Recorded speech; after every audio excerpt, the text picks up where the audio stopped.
എന്ന ഭാരതപ്പുഴയെ സംരക്ഷിക്കുവാൻ, പരിസ്ഥിതി സംരക്ഷണം നടത്തുവാൻ, പ്രകൃതിയെ സംരക്ഷിക്കുക, പ്രകൃതി വീണ്ടെടുക്കുക, സംരക്ഷിക്കുക എന്ന പ്രത്യേകമായ ഒരു ലക്ഷ്യം ഈ മഹത്തായ ചടങ്ങിലുണ്ട് എന്ന് മാത്രം അറിയിച്ചുകൊണ്ട് ഉദ്ഘാടന ചടങ്ങുകളിലേക്ക് പോകാം. ഏറ്റവും ശ്രേഷ്ഠമായ ദിവ്യമായ മഹാത്മാക്കളാണ് ഇതിനകത്തിരിക്കുന്നത്. അതിൽ ഏറ്റവും വിശേഷം ഞങ്ങളെല്ലാം ഒരു സ്ഥാനികരും ഞങ്ങളെല്ലാം ഉപദേശകരും ഈ അതോടൊപ്പം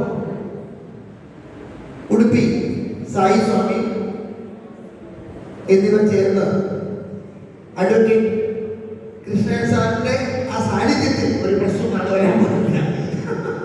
ആ രീതിയിൽ ഭാരതത്തിലെ സംസ്കാരത്തെ മുഴുവൻ അടിത്തറയാക്കിയിട്ടുള്ള 12 കുടുംബങ്ങൾ പറയിപെറ്റ പന്തിരുകുലം എന്ന പേരിൽ ആരുടെയൊക്കെയോ ശാപം കൊണ്ട് തകർന്നു തരിപ്പണമായ ഒന്നുമില്ലാതായ ഈ അവസ്ഥയിൽ പാലക്കാടാണ് അതിന്റെ അടിത്തറ എന്നതുകൊണ്ട് ആ ഒരു ചടങ്ങിന് ദേവി പരാശക്തിയുടെ സ്വരൂപിണിയായിട്ട് ആ സർട്ടിഫിക്കറ്റും ആ